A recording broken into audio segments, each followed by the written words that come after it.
আসসালামু আলাইকুম প্রিয় এইচএসসি শিক্ষার্থীরা, তোমাদের সবাইকে স্বাগত জানাচ্ছি আমাদের আজকের উইথলুজের এই মাস্টার ক্লাসে। তোমরা যদি এই ক্লাসটা করতে পারো এবং সাথে সাথে ক্লাসের সাথে নোট করে ফেলতে পারো, তাহলে তোমরা যারা সামনে এইচএসসি পরীক্ষা দিবা, তোমাদের উইথলু নিয়ে আর বিন্দু মাত্র চিন্তা করা লাগবে না। আমি সবচেয়ে গুরুত্বপূর্ণ সবচেয়ে ট্রেন্ডি কোয়েশ্চেনগুলোকে নিয়েছি এবং প্রত্যেকটা টপিকের উত্তরগুলো কেন হলো এটা শুধুমাত্র কোনো প্রশ্ন আর অ্যান্সারের ব্যাপার না। প্রত্যেকটা উত্তর কেন সঠিক হলো, কেন হবে না উত্তরটা, বা কোন উত্তরটা হবে না, এই পুরো ব্যাখ্যা বিশ্লেষণটা আমি তোমাকে করে দিব। এবং এই একটা ক্লাস করার মাধ্যমে উইথলুজ নিয়ে তোমার মধ্যে যেই ভয় ছিল, যে দুশ্চিন্তা ছিল যে উইথলুজ হয়তো মুখস্থ করে যাব পরীক্ষার আগে, এই চিন্তা আর করাই লাগবে না। এবং তুমি উইথলুজে খুবই কনফিডেন্ট থাকবা। তুমি যদি প্রশ্ন পরীক্ষা কমনও না পাও বা তোমার পরিচিত শব্দ নাও আসে, তাও তুমি উত্তরগুলো করতে পারবে এবং তুমি 5-এর মধ্যে 4, 4.5, 5ও পেতে পারবা। সো আশা করছি এই একটা ক্লাস উইথলুজ নিয়ে তোমার পুরো কনসেপ্ট চেঞ্জ করে দিবে, তোমার পুরো ভয়ের জায়গাগুলোকে চেঞ্জ করে দিবে। চলো তাহলে আর কথা না বাড়িয়ে আজকে আমরা ক্লাসটা শুরু করি। উইথলুজ rules plus board question solve. আসলে রুলস বলতে উইথলুজের কোনো স্পেসিফিক রুলস হয় না। উইথলুজের ক্ষেত্রে অনেক গ্রামারের একটা কম্বিনেশন দরকার হয়। রাইট ফর্ম অফ ভার্ব বা টেন্স, তারপর হচ্ছে সেন্টেন্স মেকিং, সেন্টেন্সের স্ট্রাকচার, বেসিক গ্রামারগুলো, এখান থেকে প্রশ্নগুলো কম্বাইন করে একটা প্রশ্ন হয়। তো এই ক্ষেত্রে মাথায় রাখতে হবে যে উইথলুজ যেহেতু কোনো স্পেসিফিক রুল না, তাই সেক্ষেত্রে কোন কোন রুলগুলো থেকে খুব বেশি রিপিটেডলি কোয়েশ্চেন হয়, ফ্রিকোয়েন্টলি হয়, আমরা ওই রুলগুলোকে ব্যাখ্যার সাথে সাথে আমি লিখে দিব। ওকে, চলো শুরু করি। আর তোমরা যদি এই পুরো ক্লাসটা, এখন তো ক্লাসটা শুরু হলো, ক্লাসটা শেষ হতে সময় লাগবে, এই পুরো ক্লাসটার দাগানো রুলস সহ পিডিএফটা যদি পেতে যাও, তাহলে তোমরা এই ক্লাসটাকে তোমাদের টাইমলাইনে শেয়ার করে জাস্ট স্ক্রিনশটটা আমাদের পেজের ইনবক্সে দিলেই তোমাদেরকে এই পুরো দাগানো আজকের ক্লাসের পিডিএফটা তোমাদেরকে দিয়ে দেওয়া হবে। ওকে, চলো শুরু করি। আমরা আগে প্রশ্নটা নিয়ে বিশ্লেষণ করব যে উইথলুজ আসলে কোথায় আসে, কিভাবে আসে। উইথলুজ আমাদের ফার্স্ট পেপার, ইংলিশ ফার্স্ট পেপারে আসবে। কোয়েশ্চেন নাম্বার হচ্ছে 4 আর টোটাল গ্যাপ থাকবে 10টা। প্রত্যেকটা সঠিক উত্তরের জন্য 0.5 মার্কস, মানে আধা মার্ক করে। মোট তুমি 10টার জন্য পাচ্ছ কত? 5 মার্ক। তার মানে তুমি যদি এই 14টা প্রবলেম সলভ করো, ভাইয়ের ক্লাসটা করো, তাহলে তুমি 5-এ 5 পাওয়ার জন্য যোগ্যতা অর্জন করবা। ওকে, আমরা প্রথম প্রশ্ন নিয়েছি চট্টগ্রাম বোর্ড 25। দেখো 25-এর এই প্রশ্নটা কিন্তু 19 সালে দিনাজপুর বোর্ডে এসেছিল। তার মানে উইথলুজ কিন্তু রিপিট হয়। তাহলে 19 সালে দিনাজপুর বোর্ডের প্রশ্নটা 25-এ চট্টগ্রাম বোর্ডে কমন আসছে। সো তোমরা এটা মাথায় রাখবা যে উইথলুজ উইদাউট ক্লুজ রিফারেন্স বিগত বছরের প্রশ্নগুলো তোমার সবচেয়ে বড় শেখার প্র্যাকটিসের সোর্স। আর এক্সট্রা যদি পারো তাহলে টেস্ট পেপার। ওকে, আমরা একটু প্রশ্নটাকে দেখি কি বলেছে। হ্যাঁ, ওকে, আসো প্রথম প্রশ্ন। উইথলুজে প্রবলেম সলভ করার আগে সবার আগে যে কাজটা করতে হবে, আমার এখানে যে বক্সে 12টা অথবা 14টা শব্দ দেওয়া থাকবে, মোট 10টা গ্যাপের এগেনস্টে হয় 12টা অথবা 14টা ক্লু দেওয়া থাকবে। এই ক্লুগুলোর আমরা বিভিন্ন রকম পার্ট অফ স্পিচ চেঞ্জ করতে পারি। অর্থাৎ ভার্বকে তুমি অ্যাডজেক্টিভ করতে পারো, অ্যাডজেক্টিভকে অ্যাডভার্ব করতে পারো, নাউন করতে পারো, এরকম পার্ট অফ স্পিচ চেঞ্জ করা যাবে। আবার ভার্বের বিভিন্ন স্ট্রাকচারাল পরিবর্তন করা যাবে। যেমন এটা বেস ফর্মে আছে, তুমি প্রয়োজনটাকে জিরান করবা। জিরান আছে, প্রয়োজনে তুমি এটাকে ইনফিনিটিভ করবা। এইরকম পরিবর্তনগুলো করা যাবে। ইভেন অ্যাক্টিভ প্যাসিভের প্যাটার্নগুলো চেঞ্জ করা যাবে। সিঙ্গুলারকে প্লুরাল, প্লুরালকে সিঙ্গুলার করা যাবে। ওকে, আমরা আগে প্রথম যে কাজটা, আমরা প্রবলেম সলভ করার আগে তোমরা যখন পরীক্ষার হলে বসবা, তখন অবশ্যই প্রশ্নটা দেখে যেটা করবা, আগে বক্সের ওয়ার্ডগুলো পড়বা যে কয়টা শব্দ তুমি পারছো। সো আমি শব্দগুলো পড়বো, তারপর আমি যখন প্যাসেজটা পড়বো তখন আমার মাথায় আমি ক্যাচ করতে পারবো যে কোন শব্দটা কোথায় বসতে পারে। ওকে, আসলে আমরা শব্দগুলো দেখি। ইকোসিস্টেম মানে হচ্ছে বাস্তুতন্ত্র, অর্থাৎ আমরা যে মানুষ প্রাণী, আমরা যে একটা ওয়েবের মধ্যে, জালের মধ্যে জড়িত, আমাদের পুরো বাস্তু সংস্থান বেঁচে থাকাটা, এটাকে বলা হয় ইকোসিস্টেম। তোমরা চাইলে, তোমরা যারা ক্লাসটা করছো, তোমরা হচ্ছে এটার শব্দগুলো নোট করে ফেলতে পারো। আমি বারবারই বলছি নোট করে পড়াটা ইম্পর্টেন্ট। আর যার মনে হচ্ছে না আমি নোট করতে পারছি না, আমার নোটটাই দরকার, সেক্ষেত্রে ক্লাসটা শেয়ার করে জাস্ট ইনবক্সে লিখবা ক্লাস পিডিএফ। ওকে, আসো। অল্টার, অল্টার শব্দ অর্থ হচ্ছে পরিবর্তন করা, কোনো জিনিসের মধ্যে একটা ব্যাঘাত ঘটানো বা পরিবর্তন করে ফেলা। হ্যাং মানে হচ্ছে জুড়ে থাকা, হ্যাং মানে জুড়ে থাকা, ঝুলে থাকা, একত্রে থাকা। ইকোলজি একই শব্দ, ইকোসিস্টেম ইকোলজি মোটামুটি কাছাকাছি, বাস্তুতন্ত্র বা বাস্তু সংস্থান। এক্সাম্পল, উদাহরণ, ওয়ার্ল্ড, পৃথিবী। রাইজ মানে হচ্ছে কোনো কিছু বৃদ্ধি পাওয়া বা উঠে যাওয়া, কোনো কিছু বৃদ্ধি পাওয়া। লিঙ্ক মানে কি? লিঙ্ক মানে হচ্ছে যুক্ত করা, কানেক্ট করা, কোনো জিনিসকে লিঙ্ক করা। ইন্টার রিলেটেড, এটা একটা অ্যাডজেক্টিভ ফর্ম, অর্থ হচ্ছে আন্তঃসম্পৃক্ত, একটার সাথে আরেকটা যখন যুক্ত থাকে এটাকে বলা হয় ইন্টার রিলেটেড। নো অর্থ জানা, নো এর আবার V3 ফর্ম হতে পারে নোন, নোন টু, পরিচিত। ফিক্সড মানে হচ্ছে নির্দিষ্ট। শ্রেক বা সেইক শব্দ হচ্ছে কোনো কিছুর জন্য, প্রয়োজনে। ব্যালেন্স মানে হচ্ছে একটা ভারসাম্য। আর সবার শেষে রেসপন্সিবল অর্থ হচ্ছে দায়ী, আর রেসপন্সিবলের একটা নাউন ফর্ম হয় রেসপন্সিবিলিটি, কারো দায়িত্ব। সো কোনটার কি ফরম্যাট হতে পারে আমি একটা হিন্টস তোমাদেরকে দিয়ে দিলাম। এবার আমরা একটু প্রবলেমটা নিয়ে চিন্তা করি যে কোন প্রবলেমে বা কোন বক্সের মধ্যে কোন শব্দটা হতে পারে এবং সেখানে কোন নিয়মটা প্রযোজ্য হবে। আসো, আমি বাংলা বুঝে বুঝে পড়াবো, তোমরা এই বাংলা সহ আয়ত্ত করার চেষ্টা করবা, ঠিক আছে? All things that make up the environment, all things, সকল জিনিস, that make up মানে হচ্ছে তৈরি করা, the environment তার মানে আমাদের যে পরিবেশটা তৈরি করে যেই সকল জিনিস। তাহলে এই যে all things এটা হচ্ছে আমাদের একটা নাউন ফ্রেজ, খেয়াল রাখো এখানে all thingsটা হচ্ছে একটা নাউন ফ্রেজ। হ্যাঁ, all things। তাহলে all things যদি হয়ে থাকে নাউন ফ্রেজ, খেয়াল করো ভাইয়ারা, তাহলে এই নাউন অনুযায়ী বা এই সাবজেক্ট অনুযায়ী আমার ভার্বটা বসবে। এটা কি? এটা হচ্ছে একটা নাউন ফ্রেজ, নাউন ফ্রেজ। ওকে, তাহলে এই নাউন ফ্রেজ অনুযায়ী আমাদের ভার্বটা বসবে, তাই না? তাহলে all things that make up the environment are dash. এখন প্রশ্ন হচ্ছে এইখানে কি বসবে, এটার উপর নির্ভর করছে এই আর কে আমরা বলে থাকি লিঙ্কিং ভার্ব। আর কে আমরা কি বলি বলো তো? আর কে বলা হয় linking verb. Okay, linking verb. Linking ভার্বের পরবর্তী যে শব্দটা, এটা most of the cases adjective হয়। কি হয়?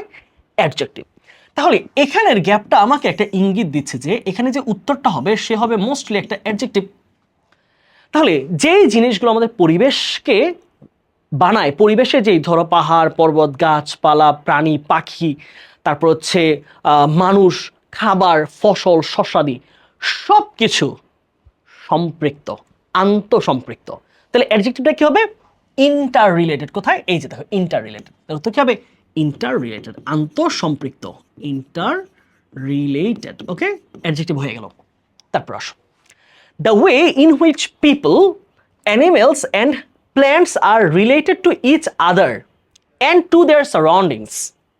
The way, যেইভাবে, in which people, animals and plants, তাহলে মানুষ প্রাণী ও গাছপালা যেইভাবে, যেই প্রসেসে, যে ওয়েতে সম্পৃক্ত থাকে একে অপরের সাথে, and to their surroundings এবং তাদের পরিবেশ প্রকৃতির সাথে, is dash as ecology, সেটা ইকোলজি বা বাস্তু সংস্থান হিসেবে পরিচিত।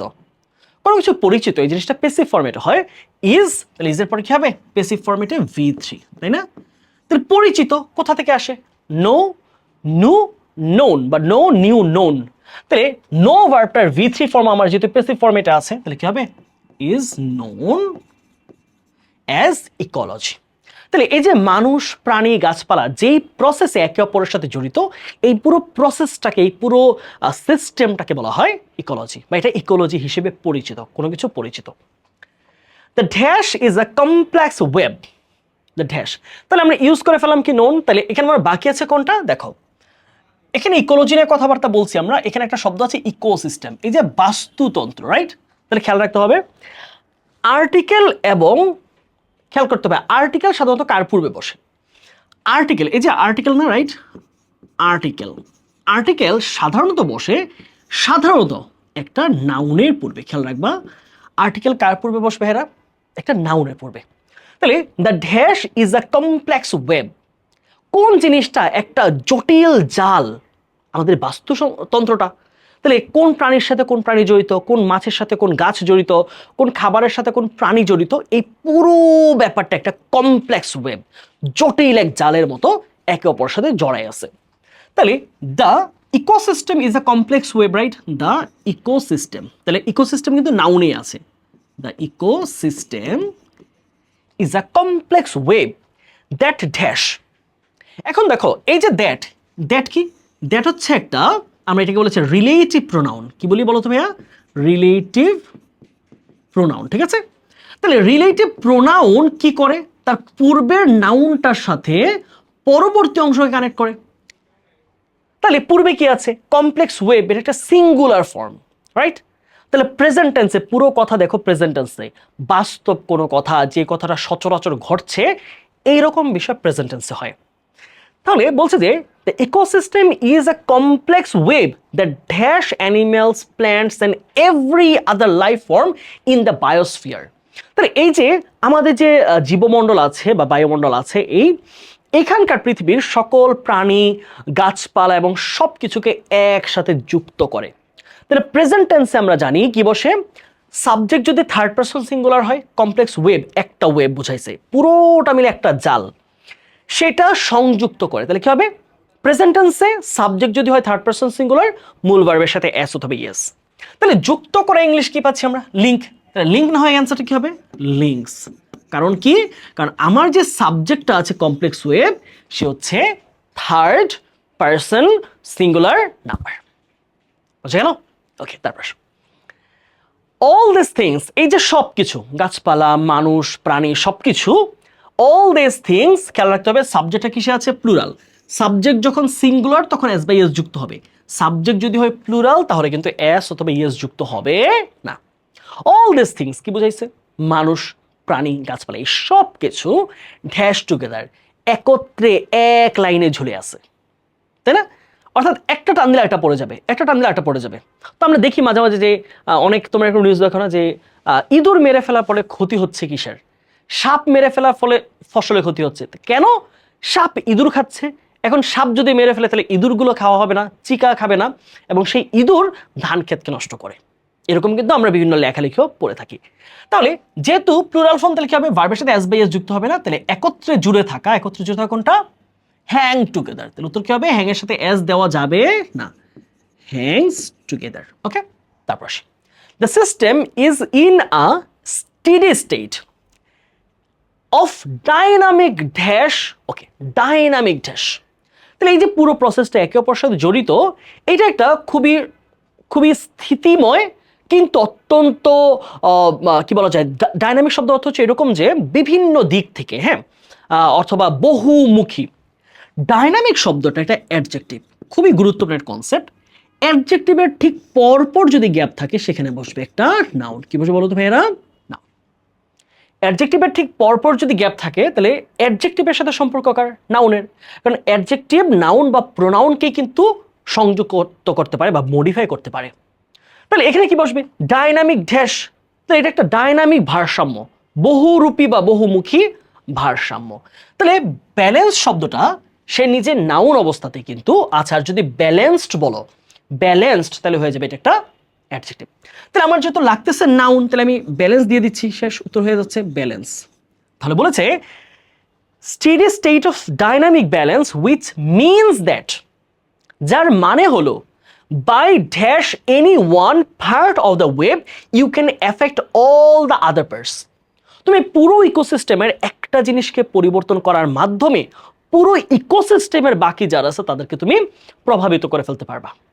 তাহলে এইখানে আমার গ্যাপের আগে খেয়াল করতে হবে বাই, রাইট? বাই হচ্ছে একটা প্রিপোজিশন। টু প্রিপোজিশনের পরে যদি গ্যাপ দেখো তাহলে হচ্ছে ইনফিনিটিভ, অর্থাৎ টু এর পরে ভার্বের বেস ফর্ম। টু এর পর কি হবে? ভার্বের বেস ফর্ম। আর টু ছাড়া অন্য যে কোনো প্রিপোজিশন, সেটা হতে পারে by, in, on, with, without, within বা অফ, যে কোনো অন্য প্রিপোজিশন টু ছাড়া, টু অথবা ইন অর্ডার টু ছাড়া, তাদের পরে হচ্ছে ভার্বের সাথে আইএনজি। তাহলে বাই যেহেতু টু ছাড়া অন্য প্রিপোজিশন, তাহলে কি হবে? অল্টার না হয়ে altering, altering, by altering any one part of the web you can affect all the other parts. Okay, for dash উদাহরণস্বরূপ আমরা জানি সবাই পরিচিত, for example অথবা for instance, উদাহরণস্বরূপ তাহলে কি হবে? for example. For example, the destruction of forests, এই যে গাছপালার ধ্বংস, may have serious dash consequences. তাহলে দেখো কনসিকোয়েন্স, এই শব্দটা হচ্ছে একটা নাউন, খেয়াল রাখো কি এটা? নাউন। কনসিকোয়েন্স, ইএনসিই, খেয়াল করবা, ইএনসি এইটুকু থাকলে এটা একটা নাউন হয়, হ্যাঁ, সাফিক্স থাকলে। একটু আগে পড়িয়েছিলাম নাউনের পূর্বে কি হয়, অ্যাডজেক্টিভ। এখানে নাউন আছে, তাহলে এখানে যে অ্যান্সারটা সেটা নিশ্চয়ই অ্যাডজেক্টিভ ফর্মে হবে। তাহলে বলেছি কি, দেখো, the destruction of forest may have serious dash consequence. কেমন ভূমিকা রাখতে পারে, তাহলে কি হবে, ইকোলজিক্যাল, প্রাকৃতিক ধ্বংস বা ফলাফল বয়ে আনতে পারে। তাহলে কি হবে, ইকোলজিক্যাল। ইকোলজি কিন্তু নাউন, এটা অ্যাডজেক্টিভ লাগবে, তাহলে অ্যাডজেক্টিভ কি হয়, ইকোলজিক্যাল, লজিক্যাল। ওকে, তারপর আসে, it is the dash of human beings to prevent the environment from being spoiled. Last answer, it is the dash of human being. খুবই গুরুত্বপূর্ণ একটা কনসেপ্ট। যদি খেয়াল রাখো যে তোমরা দেখো একটা আর্টিকেল এবং একটা প্রিপোজিশনের মাঝখানে গ্যাপ আছে, খুব মনোযোগ দিয়ে বলছো। আর্টিকেল এবং প্রিপোজিশনের মাঝে যদি গ্যাপ থাকে আর্টিকেল, আর এই পাশে কি আছে আমাদের, একটা প্রিপোজিশন, রাইট, প্রিপোজিশন। এই দুইয়ের মাঝখানে যদি একটি মাত্র গ্যাপ থাকে, তাহলে সেই উত্তরটা নিঃসন্দেহে উত্তরটা হবে একটা নাউন। উত্তর কি হবে, একটা নাউন। তাহলে লিখে রাখো যে আর্টিকেল এবং প্রিপোজিশনের মাঝে যদি একটি মাত্র গ্যাপ থাকে, সেই উত্তরটা হবে একটা নাউন। তাহলে আমরা কি পাচ্ছি, এখানে নাউন লাগবে আমার। তাহলে নাউন কি পাচ্ছি, যে it is the dash of human beings to prevent the environment from being spoiled. এই যে পরিবেশ নষ্ট হওয়া, দূষিত হওয়ার থেকে বাঁচানোর দায়িত্বটা আমাদের মানুষের দায়িত্ব। তাহলে রেসপন্সিবল না হয়ে উত্তর কি হবে, তার নাউন ফর্ম রেসপন্সিবিলিটি। তার উত্তর কি হচ্ছে, রেসপন্সিবিলিটি।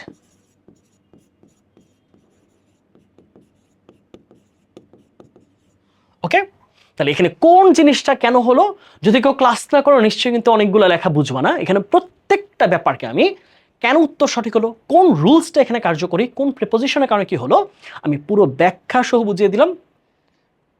এই পিডিএফটা পড়লে মোটামুটি তোমার কনসেপ্ট একদম ক্লিয়ার হয়ে যাবে। একটা মাত্র প্রবলেম সলভ করলাম, 14টা প্রবলেম। ওকে, চলো শুরু করি। আমরা দ্বিতীয় প্রবলেমে যাই। রাজশাহী বোর্ডে 25-এ আসা প্রশ্নটা কুমিল্লা বোর্ডে তার একই বছর আগে আসছে। তার মানে আবার আমরা 25-এ পেলাম কি, রিপিট হওয়া প্রশ্ন। ওকে, দেখি আমরা প্রশ্ন কি বলছে। হ্যাঁ, আমাদের প্রথম কাজ কি, আমি প্রথম হচ্ছে শব্দগুলোকে পড়া অর্থসহ। ডেভেলপড মানে হচ্ছে উন্নত, এটা একটা অ্যাডজেক্টিভ ফর্ম, এটার ভার্ব হচ্ছে ডেভেলপ, উন্নত করা। অ্যাওয়্যার মানে হচ্ছে সচেতন, এটা একটা অ্যাডজেক্টিভ, অ্যাওয়্যারের সাথে অফ বসে মনে রাখবে, অ্যাওয়্যার অফ, সচেতন বা সতর্ক। স্পন্টেনিয়াস, প্রাকৃতিকভাবে, বা এটা অ্যাডভার্ব হচ্ছে স্পন্টেনিয়াসলি, প্রাকৃতিকভাবে, স্বতন্ত্রভাবে, নিজে নিজে যে জিনিসটা হয়, এটাকে আমরা বলেছি স্পন্টেনিয়াসলি। কমিউনিকেশন, যোগাযোগ। অ্যাকুইজিশন, অ্যাকুইজিশন মানে কোনো জিনিসটা অর্জন, যে কোনো একটা দক্ষতা অর্জন, যে কোনো একটা কথা বলার স্কিল অর্জন, এটাকে বলা হচ্ছে অ্যাকুইজিশন বলা হয়। ন্যাচারাল, প্রাকৃতিক। মাদার, মাতৃ বা মা। অ্যাকোয়ার্ড, অর্জিত, যে জিনিসটা অলরেডি অ্যাকোয়ার করা হয়েছে, এটা হচ্ছে অ্যাকোয়ার্ড, অর্জিত। ইউজুয়াল মানে হচ্ছে সচরাচর। কম্পিটেন্ট, কম্পিটেন্ট মানে হচ্ছে দক্ষ মানুষ। কম্পিটেন্স বা স্কিল যার মধ্যে থাকে তাকে বলা হয় কম্পিটেন্ট বা দক্ষ। ইউজড, ব্যবহৃত। ফ্যাক্ট মানে বাস্তবতা বা সত্য কথা বা বিষয় অনেক অর্থে। লার্নিং, শিক্ষা। অ্যাবিলিটি মানে হচ্ছে কারো সক্ষমতা, এটার অ্যাডজেক্টিভ ফর্ম হয়ে হচ্ছে এইবল, এইবল, অ্যাবিলিটি। আমরা এবার প্যাসেজের প্রশ্নগুলো একটু দেখি। হ্যাঁ, কি দেওয়া হয়েছে এখানে, চলো। বলা হয়েছে কমিউনিকেটিভ কম্পিটেন্স, যোগাযোগের দক্ষতা। কমিউনিকেটিভ কম্পিটেন্স মানে কি, যোগাযোগের দক্ষতা, অর্থাৎ আমি যে একটা মানুষের সাথে কথা বলি, তার কথা শুনি, আমি একটা মেসেজ ডেলিভারি করি, আমি একটা স্পিচ ডেলিভারি করি, এই যে মানুষের সাথে কথাবার্তা বলা, তথ্য আদান প্রদান করা, এই পুরো প্রসেসটাকে বলা হয় কমিউনিকেটিভ কম্পিটেন্স, যোগাযোগের দক্ষতা। Communicative competence refers to the dash to use, okay, to the dash to use language appropriately. একটু আগের রুলসে আমি একটু আগের প্রবলেমটা সলভ করেছিলাম, যখন বলেছিলাম যে একটি আর্টিকেল এবং একটি প্রিপোজিশনের মাঝে যদি গ্যাপ দেখো, তাহলে সেই উত্তরটা সাধারণত হয় কি, একটা নাউন হয়। তাহলে এখানে কি আছে আমাদের, এখানে আছে আর্টিকেল, রাইট, আর্টিকেল। আর এই পাশে কি আছে আমাদের, একটা প্রিপোজিশন। তাহলে আর্টিকেল এবং প্রিপোজিশনের মাঝখানে একটি গ্যাপ থাকে, উত্তরটা কি হবে, উত্তরটা হবে একটা নাউন। তাহলে বলা হয়েছে যে communicative competence refers to the dash to use language appropriately in various circumstances. তাহলে এই যে যোগাযোগের দক্ষতা বলতে বোঝায় বিভিন্ন পরিস্থিতিতে যথাযথভাবে ভাষা ব্যবহারের দক্ষতা অর্জন করাটা। তাহলে আমার নাউন লাগবে একটা, তাহলে অ্যাকুইজিশন কি আছে, নিজে একটা নাউন, কারণ কি T I O N suffix থাকলে সেটা একটা নাউন, তাহলে আমার উত্তর কি হয়ে যাচ্ছে কি অ্যাকুইজিশন। অ্যাকুইজিশন, ওকে, অ্যাকুইজিশন অর্জন, ঠিক আছে, নাউন বসাতে হবে। তারপরে আসো, there are two ways of dash communicative competence in a language. যে কোনো একটি ভাষায় এই যে যোগাযোগের দক্ষতা অর্জনের দুইটি উপায় আছে, যোগাযোগের দক্ষতা অর্জন করার বা দক্ষতা তৈরি করা, দক্ষতা বৃদ্ধি করার। ওকে, তাহলে আমরা উত্তরের দিকে কোনটা হবে সেটা পরে, আগে আমরা সিস্টেমটা মিলাই। এখানে কি আছে, অফ। অফ আমরা জানি টু ছাড়া অন্য প্রিপোজিশন, একটু আগে কি বলেছিলাম, টু এর পরে ভার্বে বেসড ফ্রম, টু ছাড়া যদি অন্য যে কোনো প্রিপোজিশন আসে তাহলে তারপরে হবে কি প্রেজেন্ট পার্টিসিপল ফর্ম, অর্থাৎ ভার্বের সাথে আইএনজি যুক্ত হবে। তাহলে এইখানে যে অ্যান্সারটা হবে এটা নিশ্চিত কি হবে, ভার্বের সাথে আইএনজি যুক্ত হবে। তাহলে কোনো দক্ষতা তৈরি করা, অর্জন করা, ডেভেলপ আ স্কিল। তাহলে ডেভেলপ না হয় কি হবে, ডেভেলপিং। তাহলে অফ যেহেতু আছে টু ছাড়াতে কি হবে, উত্তর হবে ডেভেলপিং। ওকে, তারপর আসো, the first is dash, which is similar to the way people develop ability in their dash tongue. Okay, the first is কি হতে পারে বলো, the first is প্রথমটা হলো communicative competence refers to the acquisition to, দুঃখিত এখানে acquisition হবে না, এই জায়গাটা হবে ability, দুঃখিত এখানে একটু কারেকশন নাও, এইটাতে সবচেয়ে ভালো বানাচ্ছে অ্যাবিলিটি, অর্থাৎ কোনো দক্ষতা, হ্যাঁ এই জায়গাটা হবে অ্যাবিলিটি। আমি এই জন্য বলছি মিলছে না কেন, একটু অ্যাবনর্মাল লাগতেছিল, আনইউজুয়াল। ওকে, এখানে কেন অ্যাবিলিটি দিলাম, কারণ প্রথমে বলতে হবে যে এটা একটা দক্ষতা, এটা একটা সক্ষমতা। Communicative competence refers to the ability to use language appropriately in various circumstances. তাহলে বিভিন্ন রকম পরিস্থিতিতে যে কোনো একটা ভাষা ব্যবহার করার যে যোগ্যতা, সক্ষমতা, দক্ষতা, তাকে বলা হয় কি কমিউনিকেটিভ কম্পিটেন্স। কারণ কি এখানে এসে দেখতেছি যে এখানে কোনো নাউন পাচ্ছি না আমি, সেটা হইতে পারে তোমার পরীক্ষা যখন বসবা যে তুমি একটা বি বা সিতে একটা অ্যান্সার করছো, তুমি এফ তে গিয়ে বুঝতেছো যে এখানে যেটা লাগবে সেটা ওই বিতে দিয়ে আসছিলাম, সো তখন কিন্তু ইন্টারচেঞ্জ করে দিতে হবে। বুঝা গেল, এটা একটা রিয়েল প্রবলেম, এটা হতে পারে পরীক্ষার হলে বসে। সো আমি এখানে একটু চেঞ্জ করব। এবার আসি আমরা, তাহলে এই যে বলছে ভাষার দক্ষতা অর্জনের দুইটা ওয়ে আছে, রাইট, দুইটা ওয়ে কি কি, দ্য ফার্স্ট ইজ ড্যাশ, প্রথমটা হলো কি which is similar to the way people develop ability in their dash tongue। তাহলে প্রথমটা হলো অর্জন, যেটা কিনা একটা মানুষ তার মাতৃভাষায় প্রথম মানে গ্রহণ করে থাকে।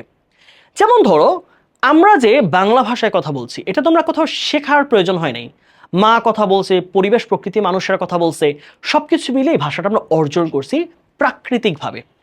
সো খেয়াল করো, দ্য ফার্স্ট ইজ, তাহলে এখানে মাথায় রাখতে হবে দ্য ফার্স্ট ইজ, এটা হচ্ছে আমাদের সাবজেক্ট, আর এই যে ভার্ব তার অবজেক্ট বা তার আমরা এটাকে বলি হচ্ছে কমপ্লিমেন্ট। কমপ্লিমেন্টে কিন্তু নাউন হয়, কমপ্লিমেন্টে কি হয় বলো তো ভাইয়া, নাউন হয়। কমপ্লিমেন্টে কি হয়, নাউন। তাহলে নাউন কি লাগবে, অ্যাকুইজিশন। প্রথম যেইভাবে মানুষ ভাষা শেখে, দক্ষতা শেখে, সেটা হলো অর্জন, জন্মগতভাবে। is similar to the way people develop ability in their dash tongue। এইখানে খুব গুরুত্বপূর্ণ দেয়ারকে আমরা বলে থাকি পজেসিভ অ্যাডজেক্টিভ, লিখে ফেলো তো ভাইয়ারা, পজেসিভ অ্যাডজেক্টিভ, ঠিক আছে। পজেসিভ অ্যাডজেক্টিভের পরে অলওয়েজ কি বসে, একটা নাউন বসে। কি বসে, নাউন। পজিটিভ অ্যাডজেক্টিভ কোনগুলো, হিজ, হার, ইয়োর, আওয়ার, দেয়ার, এগুলোকে বলা হয় পজিটিভ অ্যাডজেক্টিভ। এদের পরে কি বসে, নাউন বসে। তাহলে ড্যাশ টাং কি ভাষা, মাতৃভাষা, ঠিক হবে মাদার টাং। ওকে, তাহলে প্রথমটা হলো দক্ষতা অর্জন বা হচ্ছে জন্মগত অর্জন, যেটা মানুষ তার মাতৃভাষায় প্রথম অর্জন করে থাকে। They are aware only of the dash that. তাহলে মাতৃভাষায় যে মানুষ, যে বাংলা ধর আমি শিখলাম, ইংরেজরা ইংরেজি শিখলো, সেই সব মানুষেরা শুধু একটা বিষয়েই সচেতন থাকে, একটা বিষয়। তার মানে কি বলেছিলাম, দা আর্টিকেল, তাহলে আর্টিকেল কাকে মডিফাই করবে বলতো ভাইয়া, আর্টিকেল এরপর কি বসে, এরপর বসে হচ্ছে নাউন। আর্টিকেল বানানটা ভুল হলো। তাহলে এরপরে কি বসবে? নাউন। তাহলে নাউন কি হবে? ফ্যাক্ট। তাহলে they are only they are aware only of the fact that, তাহলে যে কোনো ভাষার মানুষরা একটা ব্যাপারে সচেতন যে they are dash the language for dash. খুব গুরুত্বপূর্ণ দুইটা টার্ম আমরা শিখবো। একটা হচ্ছে দে আর, তাহলে আর কোন টেন্সে বসে বলো তো? আর, তাহলে এম ইজ আর এটা সাধারণত প্রেজেন্ট কন্টিনিউয়াস টেন্সে বসে। তাহলে প্রেজেন্ট কন্টিনিউয়াস টেন্সের স্ট্রাকচার কি? এম এ যার পরে কি বসবে? মূল ভার্বের সাথে আইএনজি, রাইট? ভুলে গেছো? প্রেজেন্ট কন্টিনিউয়াসের স্ট্রাকচার কি? এম ইজ অথবা আর এর পরে মূল ভার্বের সাথে আইএনজি যুক্ত হবে। তাহলে দে আর ইউজ আছে এখানে, ইউজ এই যে দেখো ইউজড আছে। তাহলে মূল ব্যাপার হচ্ছে যে কোনো দেশের মানুষরা যারা ভাষা শিখে, ধরো আমি বাংলা বলি, তাহলে আমি ভাষাটা এই জন্য ব্যবহার করছি যে using the language for dash, শুধু যোগাযোগের জন্য। তাহলে ফর কি? ফর হচ্ছে একটা প্রিপোজিশন। আমি বারবার বলি একটা প্রিপোজিশনের পরে সাধারণত দুই রকম অ্যান্সার হয়। একটা হচ্ছে ভার্ব থাকলে তার সাথে আইএনজি হয়, না হলে নাউন হতে পারে অথবা নাউন ফ্রেজ। তাহলে প্রত্যেকটা দেশের, এই যে আমি বাংলা ভাষা জানি, আমি কেন ভাষাটাকে ব্যবহার করি? কারণ আমি যোগাযোগ করব। তাহলে ফর কমিউনিকেশন, কমিউনিকেশন নাউনই আছে, সো এখানে কি হবে? Communication, communication. ওকে, তারপর it is a dash subconscious process in which users are not, এখানে একটা আর মিসিং আছে, are not dash of acquiring language. Okay, তাহলে বলেছে যে এই যে ভাষা শেখার ব্যাপারটা, বাংলার ক্ষেত্রে বাঙালিরা, ইংরেজদের ক্ষেত্রে ইংরেজি ভাষা শেখাটা, এটা একটা একদমই ড্যাশ সাবকনশিয়াস প্রসেস। এটা অবচেতন মনে হওয়া একটা পদ্ধতি। অর্থাৎ বাংলা শেখার ক্ষেত্রে আমি কিন্তু পড়ে পড়ে কনশাসলি শিখি নাই, এটা প্রাকৃতিক একটা সাবকনশিয়াস প্রসেস। তাহলে এই যে পুরো সাবকনশিয়াস প্রসেস, তাহলে এটা হচ্ছে একটা নাউন। আমরা জানি একটা নাউনকে দুইটা জিনিসই মডিফাই করতে পারে, ডাবল অ্যাডজেক্টিভ হইতে পারে। এটা একটা অ্যাডজেক্টিভ, এর পূর্বে আরো একটা অ্যাডজেক্টিভ হতে পারে। তাহলে প্রাকৃতিক, নিজের মাতৃভাষা শেখাটা একটা প্রাকৃতিক প্রসেস। তাহলে প্রাকৃতিক ওয়ার্ডটা করতে আসে এই যে ন্যাচারাল অ্যাডজেক্টিভ, সে নিজে অ্যাডজেক্টিভে আসে, তাহলে উত্তর কি হবে? ন্যাচারাল। তারপর আসি in which users are not dash of, আমি বলেছিলাম কোনো জিনিসে সতর্ক থাকা, সচেতন থাকা, অ্যাওয়্যার অফ অ্যাডজেক্টিভ। তাহলে অফ যেহেতু দেওয়াই আছে, সো এখানে অ্যান্সার কি হবে? Aware of acquiring A language. In non technical terms acquisition is picking up a language dash. তাহলে একটা ভাষাকে কিভাবে অর্জন করা? তাহলে বলেছে যে অ্যাকুইজিশন বলতে কি বোঝায়? অ্যাকুইজিশন মানে হচ্ছে একটা ভাষাকে স্বতঃস্ফূর্তভাবে, স্বাভাবিকভাবে, ন্যাচারালি, স্পন্টেনিয়াসলি অর্জন করা। তাহলে এখানে বলেছে পিকিং আপ, এইটা একটা ভার্ব বা ভার্বাল ফ্রেজ। আমরা কি বলি এটাকে? ভার্বাল ফ্রেজ, ঠিক আছে? আমরা জানি ভার্বকে বা ভার্বাল ফ্রেজকে মডিফাই করে কে? একটা অ্যাডভার্ব। তাহলে অ্যাডভার্ব কি হবে? অ্যাডভার্ব হচ্ছে এই যে স্পন্টেনিয়াস, এটা অ্যাডজেক্টিভ আছে, এর সাথে অ্যালয় যুক্ত করবা, স্পন্টেনিয়াসলি, স্পন্টেনিয়াসলি। এই হচ্ছে আমাদের উত্তর। অর্থাৎ ভাষা শিখি কেন বা কিভাবে শিখি? এটা মাতৃভাষা আমরা যে প্রাকৃতিকভাবেই শিখি, এটা যে কোথাও পড়তে হয় না, জন্মগতভাবে এটা পরিবেশ, প্রকৃতি, মা, তারপর হচ্ছে জনগণ, আশেপাশে যারা আছে তাদেরকে দেখে শিখি, সেই ব্যাপারে একটু বলা হয়েছে। সো বেশ মোটামুটি আমার কাছে মনে হয়েছে এটা একটু টাফ ছিল, তাই না? কুমিল্লা বোর্ডের প্রশ্ন যেহেতু একটু টাফ হওয়ারই কথা, তাই না? কুমিল্লা ও রাজশাহী দুই বোর্ডে প্রশ্ন কঠিন হয়। ওকে, আচ্ছা আমরা তার পরের প্রশ্ন একটু সলভ করি। হ্যাঁ, আচ্ছা, আমি একটু তোমাদেরকে মাঝখানে একটু বিরক্ত করছি ক্লাসের। এই পুরো ক্লাসটাতে আমি যেভাবে লিখে লিখে পড়াচ্ছি, প্রত্যেকটা প্রবলেম যে লিখে লিখে দেখাচ্ছি, হ্যাঁ, এই পুরো ক্লাসের পিডিএফটা তোমরা যদি কেউ চাও, যে মনে হয় যে ভাইয়া পুরো জিনিসটা আমার যদি নিজেরও থাকতো, তাহলে আমার হয়তো বসে বসে নোট করা লাগতো না, আমার এইচএসসি পরীক্ষার সামনে আমার সময় নষ্ট হতো না, তাহলে তুমি জাস্ট এই ক্লাসটাকে তোমার টাইমলাইনে শেয়ার করবা।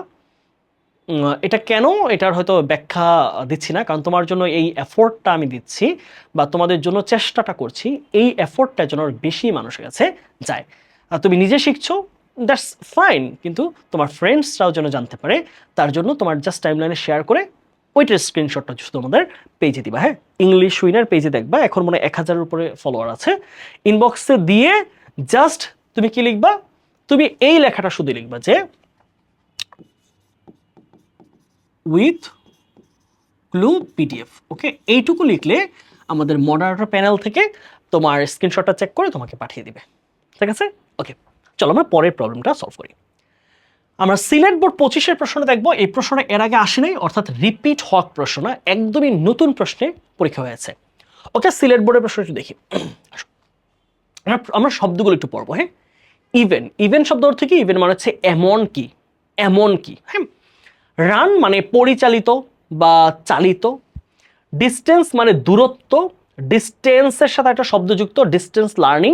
তোমরা যারা আগের বই ছিল তোমাদের ভ্যালেন্টিনা তেরাস্কোভা, এখানে ছিল ডিস্টেন্স লার্নিং, দূর শিক্ষা। শো মানে দেখানো, ওয়াচ মানে দেখা, চ্যানেলস মানে হচ্ছে আমরা তো জানি টিভি চ্যানেল। ইনফরমেশন তথ্য, ভ্যারি মানে হচ্ছে বিভিন্ন রকম, ভ্যারি থেকে দুটো শব্দ হয় অ্যাডজেক্টিভ, এটা হচ্ছে ভ্যারিড, বিভিন্ন রকম, ভ্যারিয়াস, তারপর হচ্ছে ভ্যারিয়াস বা ভ্যারি অর্থ হচ্ছে বিভিন্ন রকম বোঝায়। হ্যাঁ, বিকাম হওয়া, সেট অর্থ হচ্ছে নির্দিষ্ট সেট করা, সোর্স মানে উৎস, প্রোগ্রামস মানে হচ্ছে এই যে টিভি প্রোগ্রাম। ঠিক আছে, টেলিভিশন নিয়ে আসছে। চলো আমরা একটু প্রশ্নটাকে একটু চিন্তা করি। Television has dash the most common and wide spread dash of entertainment of the present world. বাংলাটা চিন্তা করে কি বলেছে? Television has dash, okay, the most common সবচেয়ে পরিচিত, অ্যান্ড ওয়াইড স্প্রেড সবচেয়ে বহুল ব্যবহৃত, ড্যাশ অফ এন্টারটেইনমেন্ট অর্থাৎ আমরা কি বলি, এন্টারটেইনমেন্ট হচ্ছে কি একটা বিনোদনের উৎস অফ দ্য প্রেজেন্ট ওয়ার্ল্ড, বর্তমান পৃথিবীর। তাহলে হ্যাজ দিয়ে কি বুঝেছি খেয়াল করো, বর্তমানে কিছু একটা ঘটে গেছে। কোনো জিনিস যদি বর্তমানে অলরেডি হয়ে গেছে এমন বোঝায়, তাহলে সেটা হচ্ছে প্রেজেন্ট পারফেক্ট টেন্সে হয়। তাহলে হ্যাভ বা হ্যাজের পরে প্রেজেন্ট পারফেক্টে ভার্বের খেয়াল রাখতে হবে, কি হবে? V3 format.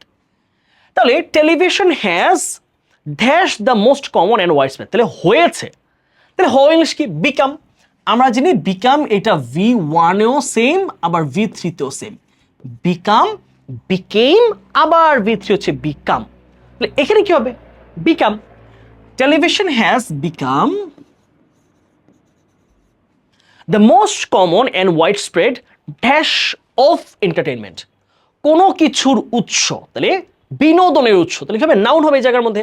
তাহলে ওয়াইড স্প্রেড শব্দটা খেয়াল রাখবা, এটা একটা অ্যাডজেক্টিভ। আমরা জানি অ্যাডজেক্টিভ কাকে মডিফাই করে? অ্যাডজেক্টিভ মডিফাই করে একটা নাউনকে। নাউন কি আছে এখানে? সোর্স। সে নিজে তো নাউনই আছে, উৎস, তাহলে কি হবে? সোর্স। তো অর্থটা একবার চিন্তা করো যে television has become the most common and wide spread source of entertainment of the present world. তাহলে সারা বিশ্বে বর্তমানে সবচেয়ে জনপ্রিয় ও ব্যবহৃত, বহুল ব্যবহৃত বিনোদনের উৎস হয়ে গেছে television. A wide range of programs of dash interest, অনেক অনেক হরেক রকম প্রোগ্রামস অফ ড্যাশ ইন্টারেস্ট। তাহলে এখানে ইন্টারেস্টটা কি বলতো ভাইয়া? এটা একটা নাউন, রাইট? ইন্টারেস্ট মানে কি? আগ্রহ, নাউন। তাহলে নাউনকে মডিফাই করে কে? বারংবার বলতেছি, একটা নাউনের পূর্বে যদি গ্যাপ দেখো, নাউনকে মডিফাই করে একটা অ্যাডজেক্টিভ। তাহলে ভ্যারি তো নিজে একটা কিস আছে? ভার্ব ফর্মে আছে। তাহলে বিভিন্ন রকম, বিভিন্ন রকম স্বাদের, বিভিন্ন রকম টেস্টের প্রোগ্রাম লঞ্চ হয়। কোনো প্রোগ্রাম, কোনো টিভি চ্যানেলে গান, কোথাও হচ্ছে তোমার তথ্য, কোথাও শিক্ষা, কোথাও নাচ, কোথাও খবর, তাই না? তো এখানে আমরা কি পাচ্ছি? Adjective form. ভেরি থেকে অ্যাডজেক্টিভ কি হয়ে যায়? ভ্যারিড। অফ ভ্যারিড বা ভ্যারাইড, ভ্যারাইড interest is telecast on numerous dash. আবার খেয়াল করো, তাহলে নাউনের পূর্বে অ্যাডজেক্টিভ, তাহলে অ্যাডজেক্টিভের পরে কি? উল্টাই দাও, নাউন। তাহলে এখানে কি হবে? এখানে হবে একটা নাউন, শেষ। ওকে, তাহলে নাউন কি আছে? অফ নিউমেরাস, অনেক অনেক, অসংখ্য, চ্যানেলস। খেয়াল রাখতে হবে, নিউমেরাস মানে বোঝাচ্ছে অনেকগুলো। তাহলে চ্যানেল না হয়ে প্লুরাল ফর্ম কি হবে? চ্যানেলস। তাহলে তো কি পাচ্ছি আমরা? চ্যানেলস। আচ্ছা, তাহলে কি পাচ্ছি? A wide range of programs of ভ্যারাইড interest is telecast on numerous channels. Almost every middle class, প্রত্যেকটা মধ্যবিত্ত, অ্যান্ড ড্যাশ ওয়ার্কিং ক্লাস, এমনকি নিম্নবিত্ত। তাহলে দেখো, এমন কি অর্থ? দুটা ক্লাসকে এখানে কানেক্ট করতেছে। Almost every middle class and even working class, এমনকি নিম্ন শ্রেণীর পরিবারেও, এখানে কি হবে? Even. Even working class families have a television set today. তাহলে মধ্যবিত্ত পরিবার এমনকি একেবারে নিম্নবিত্ত পরিবারের একটা টিভি আছে, বাসায় টিভি থাকে। এখন যদিও এটা এই মুহূর্তে বর্তমানে 26 সালে এসে এই এই সংখ্যাটা অনেক কমে গেছে। এখন মানুষের বাসায় টিভি না থাকলেও মোবাইল ফোন থাকে। আমরা জানি, যেমন আমার নিজের বাসায়, আমার বাসায় হচ্ছে আমার কোনো মানে টেলিভিশন নাই, বাট মোবাইল ফোন আছে, ল্যাপটপ আছে। সো এটা কমে গেছে, অর্থাৎ এই সংখ্যাটা কমে গেছে, যে টিভি থাকার সংখ্যাটা অনেক কমে গেছে এই মুহূর্তে। আসো, television dash are not only enjoyable but also highly educative. Television dash, তাহলে টিভির ড্যাশগুলো শুধুমাত্র উপভোগ্যই নয়, এগুলো চমৎকারভাবে জ্ঞানগর্ভ বা শিক্ষণীয়। তাহলে টেলিভিশনে কি হতে পারে? আমরা জানি কম্পাউন্ড নাউন হতে পারে, অর্থাৎ একটা নাউন অপর আরেকটি নাউনকে মডিফাই করতেও পারে। এই যে একটা নাউনের পূর্বে আরেকটা নাউন বসা, অর্থাৎ একটা নাউনকে অপর আরেকটা নাউন যখন মডিফাই করে তখন এটাকে বলা হয় নাউন নাউন ইউজিং অথবা noun acting as a modifier বা অ্যাডজেক্টিভ। তাহলে নাউন যখন অ্যাডজেক্টিভের কাজটা করে তখন কি বলা হয়? Noun acting as an adjective. তাহলে টেলিভিশন ড্যাশ আর, তাহলে টেলিভিশন কি হতে পারে? Programs, television programs. Television programs,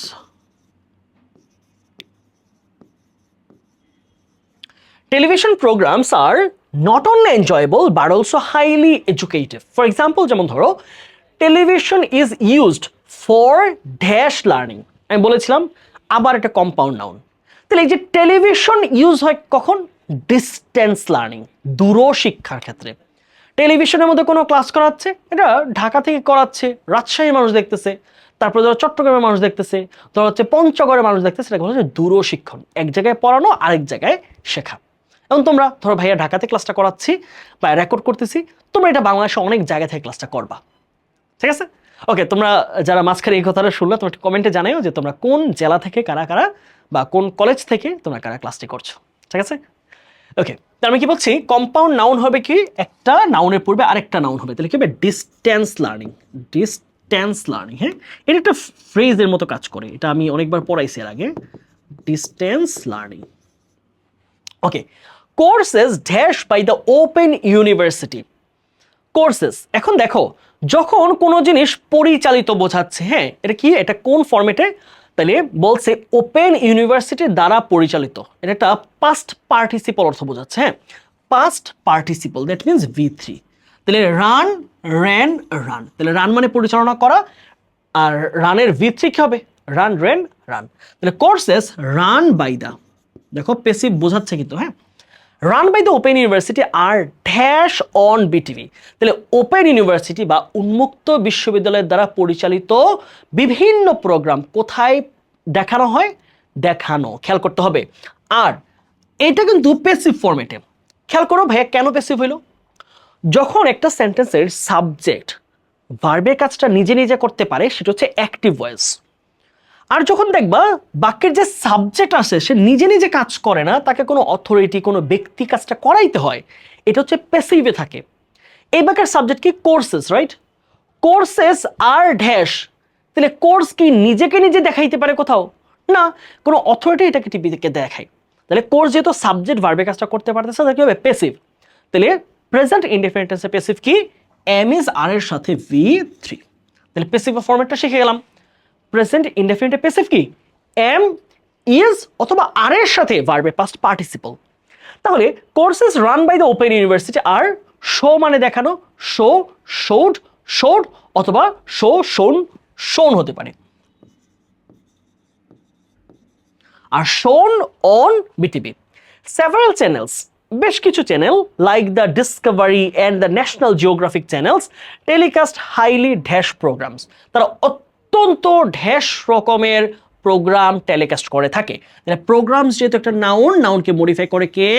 একটা অ্যাডজেক্টিভ। এটা অনেকবার বলেছি, মাথায় ঢুকিয়ে ফেলো। তাহলে অ্যাডজেক্টিভ কি পাচ্ছি আমরা? হাইলি ইনফরমেশনকে যদি অ্যাডজেক্টিভ বানাই তাহলে কি দাঁড়ায়? ইনফরমেটিভ, তথ্যবহুল। ন্যাশনাল জিওগ্রাফিক এবং ডিসকভারি আমার সেই শৈশবে বা কৈশোরে আমি এইসব চ্যানেল বেশি দেখতাম, অর্থাৎ যখন আমি এসএসসিতে পড়াশোনা করতাম, এসএসসি বা ইন্টারে। এখন খুব বেশি পপুলার না এগুলা।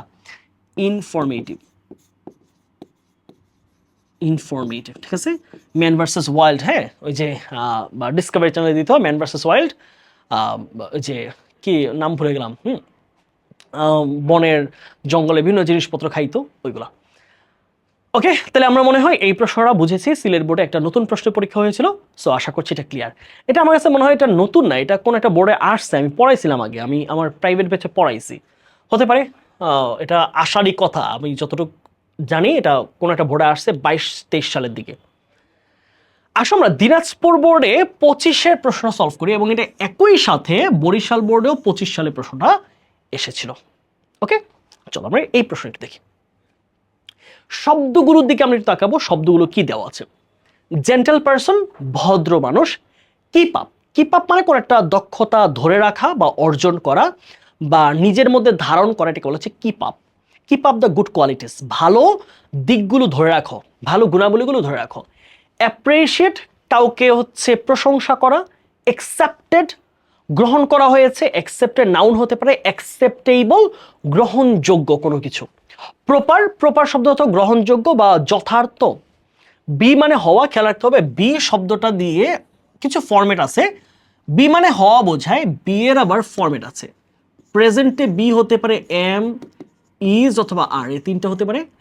আবার এটা পাস্টে হতে পারে ওয়াজ অথবা ওয়্যার। ঠিক আছে, আমরা খেয়াল রাখবো। তাহলে বি দিয়ে প্রেজেন্ট টেন্সে কি হয়, এম, ইজ, আর পাস্ট টেন্সে হতে পারে ওয়াজ অথবা ওয়্যার। রিয়েলাইজ মানে বুঝতে পারা, বিহেভ মানে কারোর সাথে আচরণ করা, দিস মানে তো এগুলো, নোটিস মানে হচ্ছে খেয়াল করা। অফেন্ডেড, অফেন্ডেড বা অফেন্ড শব্দ হচ্ছে আক্রমণের শিকার হওয়া। কারা আক্রমণের শিকার হওয়া মানে অফেন্সিভ কথাবার্তা, আক্রমণাত্মক কথা। আর অফেন্ডের ভিত্তিতে আছে এটা অফেন্ডেড। ম্যানার্স মানে হচ্ছে আচরণ, ম্যানার্স মানে কি, ভদ্র আচরণ, ম্যানার্স। আসো, এটা টেক্সট বই রিলেটেড একটা প্যাসেজ, এটা তোমাদের টেক্সট বই এখন নাই, নতুন টেক্সট বই, এটা আগে ছিল। হ্যাঁ, এটিকেট এন্ড ম্যানার্স নামে একটা প্যাসেজ ছিল আগের 25 পর্যন্ত বই। I know sometimes dash and etiquette seem arbitrary.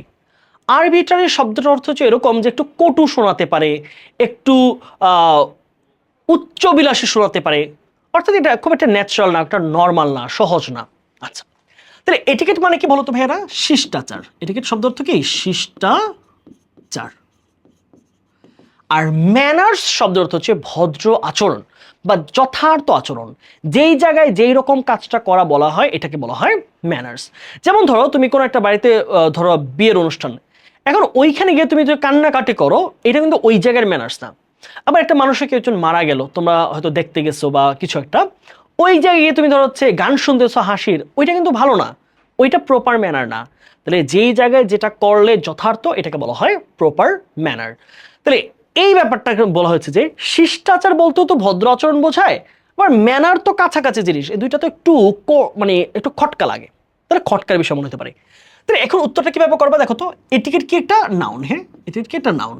আমরা মাথায় রাখবো যে অ্যান্ড কি করে, অ্যান্ড একটা প্যারালাল স্ট্রাকচার গঠন করে। অর্থাৎ অ্যান্ডের আগে যদি হয় নাউন, পরেরটা হবে নাউন। অ্যান্ডের আগে যদি হয় V3, পরেরটা হবে V3। অ্যান্ডের আগে যদি হয় অ্যাডজেক্টিভ, পরেরটা হবে অ্যাডজেক্টিভ। অর্থাৎ প্যাটার্ন দুটো সিমিলার থাকবে। তাহলে এইখানে যেহেতু নাউন, তাহলে এখানে নাউন লাগবে। তাহলে নাউন কোথায় আছে দেখো, জেন্টেল পারসন মিলে না, কিন্তু একই রকম জিনিস হতে হবে।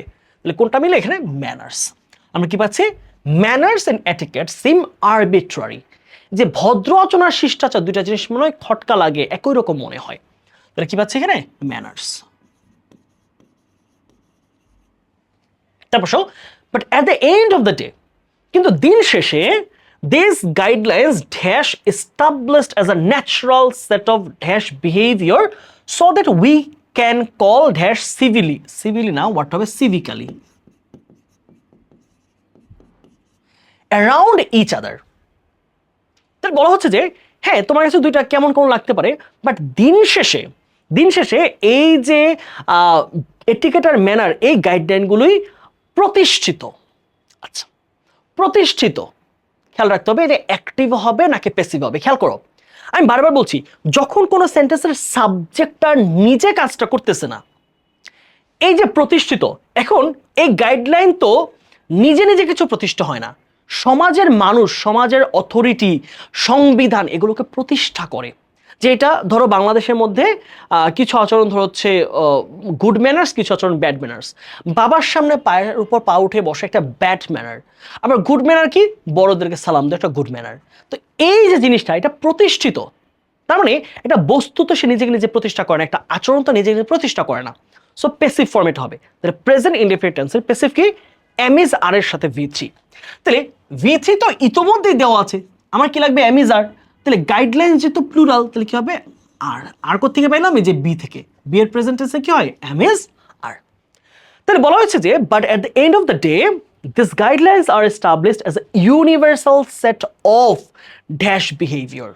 তাহলে বিহেভিয়ার শব্দটা কি, নাউন। আমি বারংবার বলেছি নাউনের পূর্বে একটা গ্যাপ থাকে, কি বসবে, এখানে একটা অ্যাডজেক্টিভ বসবে। তাহলে এগুলো কেমন আচরণ হিসেবে সারা বিশ্বে প্রতিষ্ঠিত, যথার্থ আচরণ। তাহলে যথার্থ শব্দটাকে আমরা প্রপারও নিতে পারি, আবার একসেপ্ট থেকে আমরা অ্যাডজেক্টিভ ফর্মে কি নিতে পারি, অ্যাকসেপ্টেবল, গ্রহণযোগ্য। তাহলে চাইলে তুমি এটা অ্যাডজেক্টিভ প্রপারও বসাইতে পারো, চাইলে অ্যাকসেপ্টেবলও বসাতে পারো। তাহলে আমি এখানে প্রপার নিতে পারি, অথবা উত্তর কি হতে পারে, অথবা অ্যাকসেপ্টেবল, বোথ আর রাইট, অ্যাকসেপ্টেবল, ঠিক আছে। তারপর so that we can all dash civically around each other, আমরা যেন প্রত্যেকের সাথে, আমাদের আশেপাশে যারা আছে তাদের সাথে ভদ্রভাবে আচরণ করতে পারি, তার জন্যই এটিকেট ম্যানার শিখতে হবে। এখন প্রশ্ন হচ্ছে এখানে কোন ভার্ব বসাবো, এটা নির্ভর করছে আমার এই মোডাল ভার্বের উপরে। মোডাল কোনগুলো, ধরো শ্যাল, উইল, তারপর হচ্ছে should, would, can, could, may, might, ought to, used to, এই যে ফর্মেটগুলো হচ্ছে মোডাল। তাহলে মোডালের পরে মাথায় রাখবা, মোডালের পরে কি হয়, মোডালের পরে মূল ভার্বের বেস ফর্ম। অর্থাৎ তুমি এটার সাথে এস যুক্ত করতে পারবে না, ইএস যুক্ত করতে পারবে না, আইএনজি যুক্ত করতে পারবে না, ইনফিনিটিভ করতে পারবে না, বা যে কোনো রকম পরিবর্তন করতে পারবে না, এটাকে বলা হয় বেস ফর্ম। তো we can all dash civically around each other, আমরা যেন একে অপরের সাথে খুব ভদ্র আচরণ করতে পারি। তাহলে আচরণ করে ইংলিশকে বিহেভ, সে কিন্তু ভার্বের বেস ফর্মেই আছে। উত্তর কি হবে, উত্তর হচ্ছে বিহেভ। ওকে, আসো তারপরে, not everyone is going to be dash if you don't follow this guidelines. আচ্ছা, তুমি যে এটিকেট ম্যানার না শিখো তাহলে কি সবাইকে আক্রমণ হবে, ব্যাপারটা এরকম না। ধরো আমরা জানি যে সিনিয়রদেরকে সালাম দেওয়া একটা সম্মানের কাজ, হ্যাঁ, বা একটা ভদ্র কাজ। এখন তুমি ধরো রাস্তা দিয়ে হাঁটতেছো, তোমার সিনিয়র, তুমি ধরো সালাম দিলা না, এতে ব্যাপারটা হ্যাঁ নৈতিক জায়গা থেকে প্রশ্নবিদ্ধ, কিন্তু উনি কি তোমাকে কোনো আক্রমণের শিকার হয়েছে, তোমাকে কিছু বলতে আসবে? অথবা ধরো আমরা জানি যে পায়ের ওপর পা উঠাইয়া বসাটা বড়দের সামনে উচিত না। এখন তুমি মেট্রোতে চলাচল করতেছো, তোমার সিনিয়র অনেকে আছে, তুমি পা উঠাইয়া বসছো, ব্যাপারটা এরকম না সবাই আক্রমণের শিকার হবে, এটা উচিত না, তবে আক্রমণের শিকার কিন্তু সবাই হবে না। তাহলে এটা বলেছে যে কোথায় গেল, not everyone is going to be dash, is going to be passive ফর্মে আছে, খেয়াল রাখতে হবে। Am going to be, is going to, এগুলো প্যাসিভ ফর্ম, এগুলোর পরে কি হয়, পরবর্তী ভার্বটা হবে ভি থ্রি, কারণ প্যাসিভ ফর্মে বোঝাচ্ছে। দেখবে অফেন্ড না হয় অফেন্ডেড, অফেন্ডেড ফর্মটাই দেওয়া আছে। If you don't follow this guidelines, তুমি যদি এই এটিকেট ম্যানার না মানো, এমনটা না যে সবাই কষ্ট পাবে, ব্যাপারটা এরকম না। But once you learn this basic table manners, তুমি যদি এই সাধারণ আচরণগুলো একবার শিখে যাও, কোথায় কথা বলতে হবে, কোথায় চুপ থাকতে হবে, কখন হাসতে হবে, কখন কাঁদতে হবে, একবার যদি বুঝে যাও, ইউ ড্যাশ দ্যাট। তাহলে খেয়াল করো একটা কন্ডিশনাল প্রশ্ন আসছে।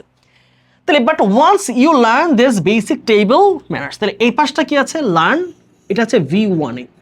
তাহলে এরকম যদি কন্ডিশন বোঝায়, তুমি যদি একবার শিখে যাও, ওই পাশে প্রেজেন্ট হলে এই পাশে হবে ফিউচার টেন্স। তাহলে ইউ, তুমি বুঝতে পারবা, তাহলে কি বুঝতে পারা ইংলিশকে রিয়েলাইজ, তাহলে ফিউচার টেন্সে কি হবে, ইউ উইল রিয়েলাইজ, তুমি বুঝতে পারবা যে they are not difficult to dash, এইরকম ভদ্র আচরণ শিষ্টাচারগুলোকে ধারণ করা মনের মধ্যে বা মেনে চলা খুব একটা কঠিন না। তাহলে আমরা জানি কি টু এর পরে কি হয়, ভার্বে বেস ফর্ম, তাহলে মেনে চলা ইংলিশে কিপ আপ, তাহলে কিপ তো ভার্বে বেস ফর্মই আছে, তাহলে কিপ আপ শেষ, keep up. Okay, keep up. Okay, তারপর আসো, so why not practice dash during etiquette. তাহলে এটিকেটের সময় এই ম্যানার্সগুলোকে মেনে ভালোভাবে মেনে চললে সমস্যাটা কোথায়, কেন আমরা মেনে চলি না? তাহলে খেয়াল করো, এখানে যে ভার্বটা আছে প্র্যাকটিস, এই ভার্বকে মডিফাই করছে এখানে, রাইট? আমরা জানি ভার্বকে মডিফাই কে করে, মাথায় রাখবা। অ্যাডজেক্টিভ মডিফাই করে একটি নাউন অথবা প্রোনাউনকে। নাউন অথবা প্রোনাউনের দোষ, গুণ, অবস্থা, সংখ্যা, পরিমাণ বোঝায় একটা অ্যাডজেক্টিভ। তো বাকি যে পার্ট অফ স্পিচগুলো আছে, অর্থাৎ সেটা হতে পারে একটা অ্যাডজেক্টিভ, একটা ভার্ব, একটা অ্যাডভার্ব বা একটা পূর্ণাঙ্গ সেন্টেন্স। ভার্ব, অ্যাডজেক্টিভ, অ্যাডভার্ব অথবা পূর্ণাঙ্গ সেন্টেন্সকে মডিফাই করে ভিন্ন আরেকটি অ্যাডভার্ব। তাহলে এখানে অ্যাডভার্ব বসাবো আমরা, রাইট? এই অ্যাডভার্বদের কোনটা হবে? কোনটা হতে পারে? So why not practice dash ডিউরেটেড। প্র্যাকটিস একটা উত্তর হতে পারে, প্রপারলি উত্তরটা হতে পারে প্রপারলি, প্র্যাকটিস প্রপারলি। প্রপারলি উত্তরটা ভালো মানায় এখানে, হ্যাঁ। তাহলে আমি একটা কাজ করি, এই জায়গায় আমরা শুধু অ্যাকসেপ্টেবলটা রাখি আর এই জায়গায় আমি প্রপারলিটাকে নিয়ে আসি, তাহলে আমার মিলতেছে, একই জিনিস দুইবার দেওয়া যাচ্ছে না, হ্যাঁ। সো আমি না কাটি আলাদা করে, তোমরা ওইখানে অ্যাকসেপ্টেবলটা রাখবা, এখানে দিবা হচ্ছে properly. Properly during etiquette. Okay, it certainly isn't hard to try and many people will dash that, এবং অনেক মানুষ dash that you are conscious enough to behave like a proper dash at the table. Okay, তাহলে এখানে কি হতে পারে? ও fine. তো এবার বলছে এই যে এই জিনিসগুলো তো ব্যবহার আচরণ ঠিকঠাক করা খুব একটা কঠিন কাজ না। It certainly isn't hard to try and many people will dash that, এবং অনেক মানুষই খেয়াল করবে যে you are conscious enough to behave like a proper gentle person at the table. যখন খেতে বসছো, যখন অনেক সাথে আচরণ করছো, কথাবার্তা বলছো একসাথে, তুমি যেটা ভদ্র আচরণ করছো এটা সবাই নোটিস করবে। তাহলে উইল আমরা জানি কি? উইল হচ্ছে একটা modal verb. Shall, will, should, could এগুলো মোডাল ভার্ব। মোডাল ভার্বের পরে বেস ফর্ম হয়, তাহলে নোটিস বেস ফর্মই আছে। নোটিস কেমন ভাবে আচরণ করছো? Proper gentle person. প্রপার একটা অ্যাডজেক্টিভ, তারপর নাউন কি হবে? Gentle person. তুমি যে একটা প্রপারলি জেন্টল পারসন হিসেবে কাজ করছো বা আচরণ করছো, এটা সবাই বুঝতে পারবে। সো এই প্রশ্নটা ক্লিয়ার? একটু ডিফিকাল্ট মনে হতে পারে অর্থগুলো, বাট আমি চেষ্টা করেছি পুরো জিনিসটা গুছিয়ে দেওয়ার জন্য। কোনো কোনো ক্লাস এরকম মনে হবে যে একটা টপিক একবার পর হয়তো বুঝি নাই, সেটা একবার দেখার পরে যদি কোথাও কনফিউশন থেকে থাকে, এটা আরেকবার দেখবা ওইটুকু অংশ। তাহলে কি হবে? তুমি যেটুকু অংশ পুরোটা দেখার দরকার নাই, ওইটুকু অংশ আরেকবার শুনো, দেখবা তুমি রিলেট করতে পারবা। একটা কনসেপ্ট প্রথম যখন শুনি একটু কঠিন লাগে, তারপরে যখন আরেকবার এটা রিভিশন দেয়, এটা তখন সহজ মনে হয়। ঠিক আছে? সো আশা করছি এই প্রশ্ন আমরা বুঝতে পারছি। এখন আমরা সলভ করব যশোর বোর্ডে 2025-এ আসা প্রশ্ন, এবং এই প্রশ্ন কিন্তু এর আগে তিনবার বোর্ডে আসছে। এটা চিটাগং বোর্ডে 2004 সালে আসছে, তারপরে দিনাজপুর বোর্ডে 2016-তে, এবং একই প্রশ্ন 2018 সালেও কিন্তু আসছে। তারপরে প্রিভিয়াস প্রশ্ন থেকে কিন্তু বারংবার প্রশ্ন রিপিট হচ্ছে। আমরা একটু প্রশ্নটা বুঝে পড়ার চেষ্টা করি যে কি বলেছে। সো উইথ ক্লু সলভ করার প্রথম স্ট্র্যাটেজি যেটা, সেটা হচ্ছে শব্দগুলো যা দেওয়া আছে তা আগে পড়তে হবে, অর্থগুলো বোঝার চেষ্টা করতে হবে। কি বলেছে? ওয়ার্মিং। ওকে, গ্লোবাল ওয়ার্মিং হতে পারে। ওয়ার্মিং মানে হচ্ছে উষ্ণায়ন। রেকলেসলি মানে হচ্ছে নির্বিচারে, বিচার বিবেচনাহীনভাবে নির্বিচারে গাছ কাটা। কাট মানে কাটা। সিভিয়ার মানে তীব্র বা মারাত্মক কিছু। রাইজ মানে বৃদ্ধি পাওয়া, রাইজ, রাইজিং। ইম্পারেটিভ মানে হচ্ছে যেটা বাধ্যতামূলক, অনেক বেশি গুরুত্বপূর্ণ জিনিসকে বলা হয় ইম্পারেটিভ। তারপর আছে অ্যান্টিসিপেশন মানে হচ্ছে তোমার এটাকে বলা হয় যে ভবিষ্যৎবাণী করা বা ধারণা করা, এটার ভার্ব ফর্ম হচ্ছে অ্যান্টিসিপেট। পার্টিকুলারলি বিশেষভাবে। হ্যাবিটেটস প্রাণী, প্রাণীকুল। ক্যাটাস্ট্রফি শব্দের অর্থ হচ্ছে ধরো আমরা বলি হচ্ছে এক ধরনের দুর্যোগ, ন্যাচারাল ক্যাটাস্ট্রফি, প্রাকৃতিক দুর্যোগ। ইনক্রিজ বৃদ্ধি পাওয়া, এটা নাউনও হয় ভার্বও হয়। প্রোভাইড মানে দেওয়া। এক্সটিংশন, এক্সটিংশন শব্দের অর্থ হচ্ছে ধরো কোনো কিছু বিলুপ্ত হয়ে যাওয়া, অর্থাৎ পৃথিবী থেকে চলে যাওয়া, শেষ হয়ে যাওয়া। আর আছে অ্যালার্মিং মানে হচ্ছে অত্যন্ত ভয়াবহ বা অত্যন্ত চিন্তার বিষয়। ওকে, আমরা এবার প্যাসেজটার সাথে মিলাবো যে কোন গ্যাপে কোনটা বসে এবং সেই ওয়ার্ডটার কোন রকম ফরম্যাট বসবে, নাউন নাকি অ্যাডজেক্টিভ নাকি ভার্বের অন্য কোনো ফরম্যাট। ওকে, চলো। বলা হয়েছে the destruction of forest and other dash is causing the dash of various plants and animals every day. Okay, তাহলে আমরা একটু চিন্তা করি যে কি বোঝানোর চেষ্টা করেছে, আমরা কি বুঝতেছি। হ্যাঁ, সাবজেক্টটা কি? The distraction. ওকে ওকে, আমরা অনেকেই মনে করছি এই সেন্টেন্সের সাবজেক্ট হয়তো ফরেস্ট অথবা আদার সামথিং। না, খেয়াল রাখতে হবে যখন একটা অফ প্রিপোজিশন দিয়ে একটা নাউন ফ্রেজ যুক্ত হবে তখন এই শুরুটা হচ্ছে আমাদের মূল সাবজেক্ট। ঠিক আছে, the destruction of forest and other dash বলেছে গাছপালা এবং আরো অন্যান্য যেই কোনো জিনিসগুলোর যে ধ্বংস। এখন এই উত্তরটা কি হতে পারে, এইটার হিন্ট আগে বোঝার চেষ্টা করো। আমরা জানি কি অ্যান্ড কি করে, অ্যান্ড একই রকম জিনিসকে, প্যারালাল জিনিসকে যুক্ত করে। তার মানে অ্যান্ডের আগে কি আছে, অ্যান্ডের আগে আছে একটা নাউন, রাইট? নাউন। তাহলে অ্যান্ডের পরে যখন বসাবো এই গ্যাপটা, এখানে কি বসবে? এখানে একটা নাউনই কিন্তু বসবে, একটা নাউন হবে এখানে। কিরকম নাউন? তাহলে কি কি জিনিস আমরা ধ্বংস করতেছি? আমরা গাছপালা ধ্বংস করতেছি, আরো যে প্রাণীদেরকে, আমার পাখিদেরকে ধরে ফেলতেছি, রাইট? তাহলে কি হতে পারে? হ্যাবিটেটস। কি হবে? উত্তর হবে হ্যাবিটেটস। উত্তর কি পাচ্ছি আমরা? হ্যাবিটেটস। তাহলে যে the destruction of forest and other habitats, তাহলে এই যে আমরা গাছপালা এবং অন্যান্য প্রাণীদেরকে ধ্বংস করে ফেলতেছি, is causing the dash of various plants and animals every day. তাহলে এই জিনিসটা প্রত্যেক দিন শত শত অনেক অনেক গাছপালা এবং প্রাণীর কি হচ্ছে, তাদের যেই অস্তিত্ব সংকটে ফেলে দিচ্ছে, তাদেরকে নির্মূল করে ফেলতেছে। তাদের নির্মূল বা অস্তিত্ব সংকট বা বিলুপ্ত হয়ে যাওয়া। ওকে, এখন বিলুপ্ত শব্দটা বুঝলাম, কিন্তু কোন পার্ট অফ স্পিচে সেটা বসবে খেয়াল করো। আমরা জানি একটি আর্টিকেল এবং এই যে একটি প্রিপোজিশন এবং এদের মাঝখানে যখন একটি মাত্র গ্যাপ থাকে তখন আমরা সেই জায়গাটা কি বসাই, সেই জায়গাটা বসাইছি আমরা নাউন। এখানে নাউন বসবে, রাইট? তাহলে এক্সটিংশন শব্দটা খেয়াল করো তো, সে নিজে কিন্তু নাউনে আছে, কারণ কি সাফিক্সটা খেয়াল করো, TION। তাহলে এখানে কি বসবে? এক্সটিংশন। ঠিক আছে, extinction of various plants and animals every day. In the last 25 years alone, মাত্র গত 25 বছরে the world has lost 1/3 of its natural wealth.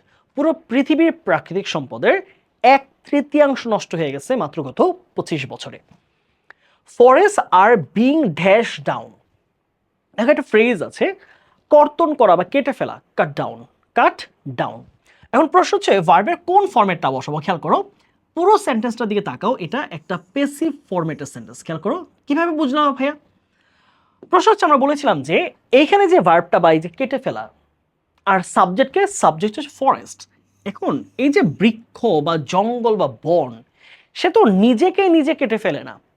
তার মানে বোঝাচ্ছে যে গাছগুলো কেউ না কেউ কেটে ফেলে। এটা কোনো ব্যবসায়ী সংগ্রহ হতে পারে, এটা ওইখানকার কোনো নৃগোষ্ঠী হতে পারে, কোনো এথনিক সোসাইটি হতে পারে, তারা কেটে ফেলে। তার মানে সাবজেক্ট যখন কাজ করছে না তখন প্যাটার্নটা হবে প্যাসিভে। আর কন্টিনিউয়াস দেখো, আর বিং দেখেও বোঝা যাচ্ছে এটা কন্টিনিউয়াস ফর্মেটে আছে। তাহলে প্রেজেন্ট কন্টিনিউয়াসের প্যাসিভ, তাহলে কি হবে? এম বিং, ইজ বিং অথবা আর বিং এর সাথে V3 ফর্মেট। তাহলে আমরা জানি কাট যেই ভার্বটা আছে এইটার V1, V2, V3 তিনটা সেম। কাট, পুট, বার্স্ট, টেলিকাস্ট। সো এই যে কাটের কোনো পরিবর্তন হবে না, কাট যা আছে তাই থাকবে। তাহলে forest are being cut down, তাহলে গাছপালা কেটে ফেলা হচ্ছে, জঙ্গল কেটে ফেলা হচ্ছে বা বন নিধন করা হচ্ছে। মোরওভার দে আর বিং, আবার প্যাসিভে আছে। খেয়াল করো, আর বিং এর পরে কি আছে? এম বিং, আর বিং, এরপরে V3। আমরা জানি am being, is being, are being এর পরে যদি V3 থাকে সেটা হচ্ছে প্রেজেন্ট কন্টিনিউয়াসের প্যাসিভ।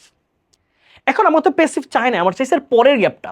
তাহলে বলছে দে আর বিং, মানে গাছগুলোকে আর বিং বার্নড ড্যাশ। তাহলে এইখানে যদি ভার্ব হয় তাহলে ভার্বকে মডিফাই কে করে?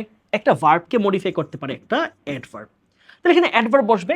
তাহলে গাছপালাকে কাটা হচ্ছে, পরে বলা হচ্ছে নির্বিচারে গাছপালাকে পোড়ায় ফেলা হচ্ছে। গাছ পোড়ায় ফেলা হচ্ছে সেই জায়গার মধ্যে ঘর বাড়ি বানানোর জন্য। তাহলে নির্বিচারে এখানে রেকলেসলি একটা অ্যাডভার্বই আছে, দেখো এলওয়াই, তাহলে এটা অ্যাডভার্ব। সো রেকলেসলি উত্তর হয়ে যাবে recklessly. Okay, resulting in and dash in carbon dioxide. আচ্ছা, তাহলে এই যে গাছ পোড়ায় ফেলা হচ্ছে, প্রচুর পরিমাণে গাছ পোড়ায় এবং গাছ থেকে যে কার্বন ডাইঅক্সাইড তৈরি হয়, রাইট? তাহলে এখন কার্বন ডাইঅক্সাইডের পরিমাণ বৃদ্ধি পাচ্ছে। তাহলে এখানে কি আছে দেখো, এখানে আছে কি একটা আর্টিকেল এখানে কি আছে একটা প্রিপোজিশন, তাহলে আর্টিকেল আর প্রিপোজিশনের মাঝে একটা যখন গ্যাপ আছে তখন উত্তর কি হবে?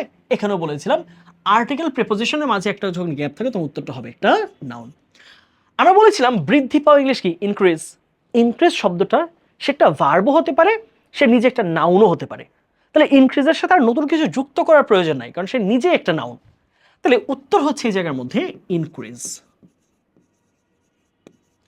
In carbon dioxide and ultimately the water level is dash as a consequence of global dash. তাহলে বলছে যে গাছপালার কাটার কারণে কার্বন ডাইঅক্সাইড বাড়ছে এবং কার্বন ডাইঅক্সাইড বাড়ার কারণে আলটিমেটলি যেটা হচ্ছে ওয়াটার লেভেল ইজ, তাহলে এটা চলমান প্রক্রিয়া, রাইট? এই যে পৃথিবীতে পানির যেই মাত্রা, পানির যেই উচ্চতা সেটা বৃদ্ধি পেয়ে যাচ্ছে। তাহলে চলমান প্রসেস এবং তোমাকে ইজ বলে দিচ্ছে, তার মানে প্রেজেন্ট কন্টিনিউয়াস টেন্স, ভার্বের সাথে আইএনজি। তাহলে বৃদ্ধি পাও কে? রাইজ। উত্তর হবে rising. Rising as a consequence of global, এটা পরিচিত শব্দ, এটা ব্যাখ্যার প্রয়োজন হয় না। গ্লোবাল ওয়ার্মিং, বিশ্ব উষ্ণায়ন। তাহলে তো কি হবে? Warming, global warming. Warming, warning, warning মানে হচ্ছে সতর্কতা করা, ওয়ার্মিং মানে হচ্ছে উষ্ণতা। ওকে, ইট ইজ ড্যাশ দ্যাট, এইবার আসো আমরা সেন্টেন্সের প্যাটার্ন চিন্তা করি। It is dash that the new century, এই যে আগামীর যে সেঞ্চুরি বা এখন 21 শতক চলছে, 22 শতক, হ্যাঁ, will face an overwhelming environmental dash. আচ্ছা, তাহলে এই যে আগামীর ভবিষ্যৎ বা আগামীতে কি হবে, এটা কি ধারণা করা, ভবিষ্যৎবাণী করা, চিন্তা করা। এবং খেয়াল রাখতে হবে এখানে কে ধারণা করতেছে সেটা বলে নাই, তার মানে সাবজেক্ট কিন্তু বলা হয়নি, তার মানে প্যাসিভ প্যাটার্নে আছে। তাহলে ইট ইজ, তাহলে প্রেজেন্ট ইনডিফিনিট টেন্সে কি হবে? প্যাসিভ। তাহলে প্যাসিভ কি হবে? এই জায়গায় V3। তাহলে ইট ইজ ধারণা করা কি অ্যান্টিসিপেশন না, ভার্বে হবে অ্যান্টিসিপেট, তার V3 কি হবে? Anticipated. Anticipated. It is anticipated that the new century will face an overwhelming environmental. তাহলে environmental TAL এটা একটা অ্যাডজেক্টিভ, রাইট? তাহলে অ্যাডজেক্টিভ কাকে মডিফাই করতে পারে? একটা নাউনকে। তাহলে কিরকম? তাহলে এই যে ব্যাপকভাবে বৃক্ষনিধন হচ্ছে, জ্বালাই দেওয়া হচ্ছে, এখন ধারণা করা হচ্ছে যে আগামীর প্রজন্ম, আগামীর শতাব্দীতে কি হবে? ব্যাপক হারে প্রাকৃতিক দুর্যোগ ঘটবে। তাহলে ক্যাটাস্ট্রফি মানে দুর্যোগ, সে নিজে একটা নাউনে আছে, সো আর কোনো পরিবর্তনের দরকার হচ্ছে না। It is therefore dash to check the reckless pollution of the environment. It is therefore dash. Is একটা আমরা জানি এটাকে আমরা বলি লিঙ্কিং ভার্ব, ইসকে আমরা কি বলি? Linking verb. Okay, linking verb. আর লিঙ্কিং ভার্বের পরে যেই পার্ট অফ স্পিচ বসে সেটা একটা অ্যাডজেক্টিভ হয়ে থাকে। তাহলে এখানে কোন অ্যাডজেক্টিভ বসবে? এইটা গুরুত্বপূর্ণ, imperative. It is imperative to check the reckless pollution of the environment. তার উত্তর কি হবে? It is imperative. It is imperative. এই হচ্ছে আমাদের প্রশ্নের ব্যাখ্যা। বুঝছো? আশা করতেছে ক্লিয়ার আছে। আমরা তার পরের প্রশ্নটা যাই। পরে আছে ঢাকা বোর্ডের 24। আমরা তখন 25 সালের প্রশ্নগুলো সলভ করলাম বিভিন্ন বোর্ডের। আমরা এবার 25 সালের প্রশ্ন শেষ করবো, 24-এর দিকে ব্যাক করছি। ঢাকা বোর্ড 24 আসা প্রশ্ন, চলো আমরা একটু সলভ করি। হ্যাঁ, ওকে, এটা গুড সিটিজেন নিয়ে আসছে প্রশ্ন। হ্যাঁ, সুনাগরিক, ভালো নাগরিক। আমরা শব্দগুলো একটু পড়ি। কি বলেছে? প্রসপার মানে হচ্ছে কোনো জিনিসে উন্নতি লাভ করা, শাইন করা লাইফে। ইমমর্টাল শব্দটা একটা অ্যাডজেক্টিভ আছে, অর্থ হচ্ছে অমর। এটার ভার্ব ফর্ম হচ্ছে ইমমর্টালাইজ, কাউকে অমরত্ব দেওয়া, কাউকে অমর করে তোলা। যেমন গীতাঞ্জলি রবীন্দ্রনাথকে অমর করেছে। তারপর হচ্ছে আমরা বলতে পারি যে অগ্নিবীণা বা হচ্ছে বিষের বাসী, এগুলো হচ্ছে নজরুলকে অমর করে তুলেছে। তারপরে পথের পাঁচালী বিভূতিভূষণকে অমর করে তুলেছে। সেরকমই ইমমর্টাল হচ্ছে অমর, ইমমর্টালাইজ অমর করে তোলা। বি মানে হওয়া, আমরা জানি বি মানে অ্যামিজার, ওয়াজ ওয়ার হতে পারে। পজিটিভ ইতিবাচক, সো মানে তাই অথবা অতএব বলতে পারো। কান্ট্রি রাষ্ট্র বা দেশ, হেল্প সাহায্য করা, ওয়েলফেয়ার মানে হচ্ছে কল্যাণ, মঙ্গল, শুভকামনা, ভালো কাজ। আইডিয়ালিজম এটা একটা নাউন আছে, ISM থাকলে খেয়াল করবে এটা একটা নাউন। এখানে আইডিয়ালিজম আছে, এখানে ম্যাটেরিয়ালিজম আছে। আইডিয়ালিজম মানে হচ্ছে আদর্শবাদ, আর আইডিয়াল মানে হচ্ছে আদর্শ, অ্যাডজেক্টিভ। ম্যাটেরিয়ালিজম মানে হচ্ছে বস্তুবাদ বা ভোগবাদ।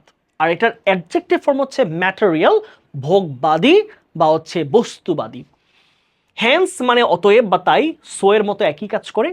কোয়ালিটি মানে হচ্ছে গুণাবলী, হ্যাঁ, কোয়ালিটি মানে সিঙ্গুলার একটা গুণ, আর কোয়ালিটিস মানে বোঝাবে হচ্ছে গুণাবলী। ওকে, আমরা একটু প্যাসেজে মিলিয়ে দেখি এবার কোনটা কোথায় বসে। Good citizens are dash people who are possessing the dash attitude about their society, community and dash also. বাংলাটা বোঝার চেষ্টা করো। বলেছে যে সুনাগরিক হলো সেই সকল মানুষ যারা তাদের সমাজ, তাদের ধর্ম এবং রাষ্ট্রের ব্যাপারে, কমিউনিটি বলতে ধর্ম বলতে পারো, তাদের তুমি তাদের গোত্র বলতে পারো, গোত্র, রাষ্ট্রের ব্যাপারে একটা ঢ্যাস রকমের মনোভাব ধারণ করে। তাহলে সুনাগরিক হলো এমন মানুষরা যাতে তাদের সমাজ, তাদের গোত্র অথবা রাষ্ট্রের ব্যাপারে একটা কিরকম মনোভাব ধারণ করে। তাহলে কিরকম মনোভাব, এখানে কি হতে পারে, আর এখানে কেমন মানুষ।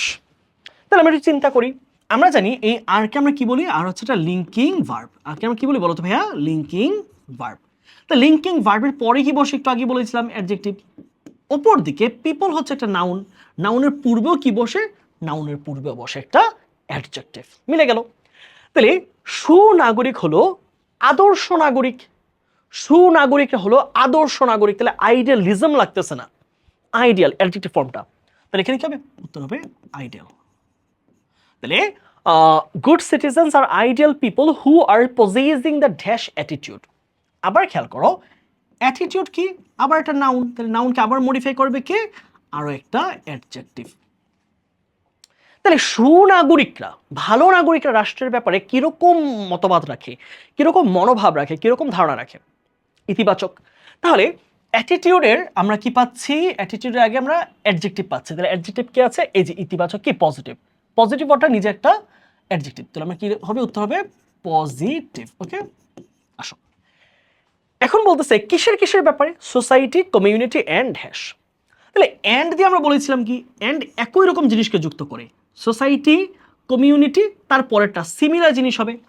তাহলে সমাজ একটা স্থান, হ্যাঁ, তারপরে তার গোত্র একটা স্থান, তারপরে বড় পরিসরে কি, রাষ্ট্র। এ নাউন, নাউন এখানে কি হবে, এখানে হবে noun. Country, they never possess the quality of. তারা এমন কোনো গুণ, এমন কোনো বিষয় তারা ধারণ করে না, of dash deviated from the right path. Deviate শব্দের অর্থ হচ্ছে পথভ্রষ্ট হয়ে যাওয়া।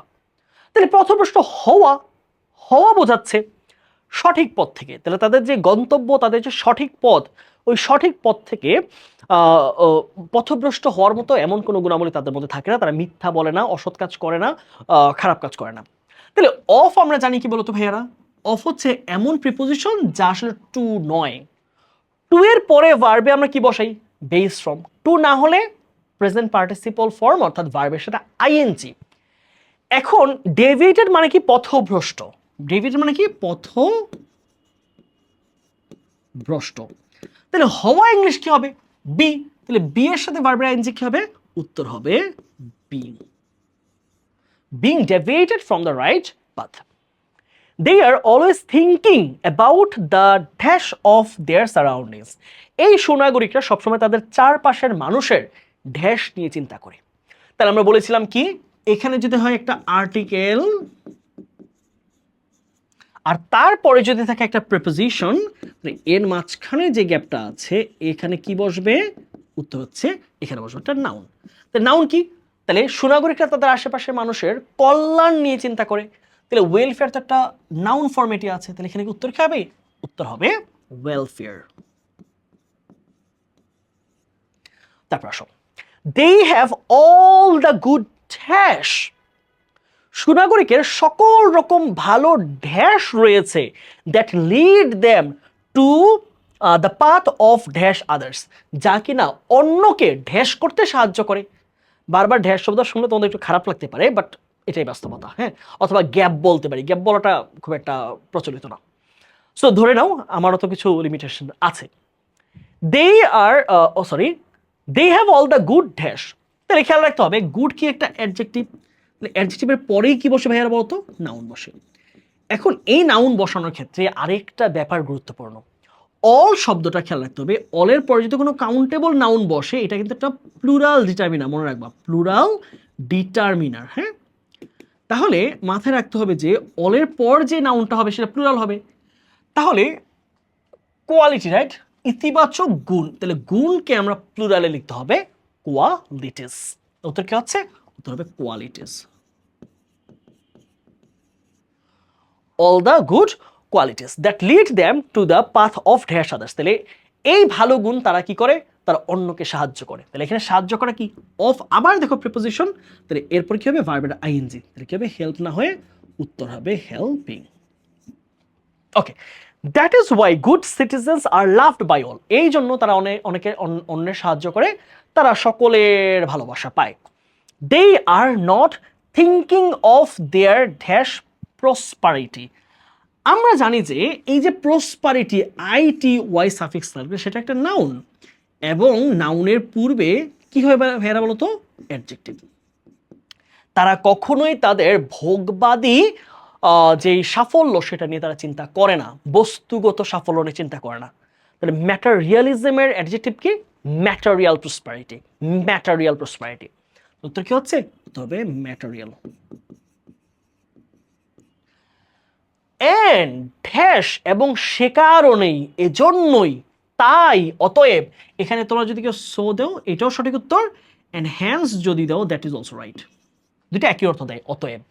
অতএব অথবা সে কারণে they dedicate their lifes for others, তারা অন্যের জন্য জীবনকে উৎসর্গ করে দেয়, হুইচ ড্যাশ দেম। আচ্ছা, এই কাজটা তো একটা চিরন্তন কাজ। যখন দেখবা কোনো কথা প্রেজেন্ট টেন্সে হচ্ছে, সচরাচর হয়, বাস্তবিক ঘটে, এটা প্রেজেন্ট ইনডেফিনিট টেন্স।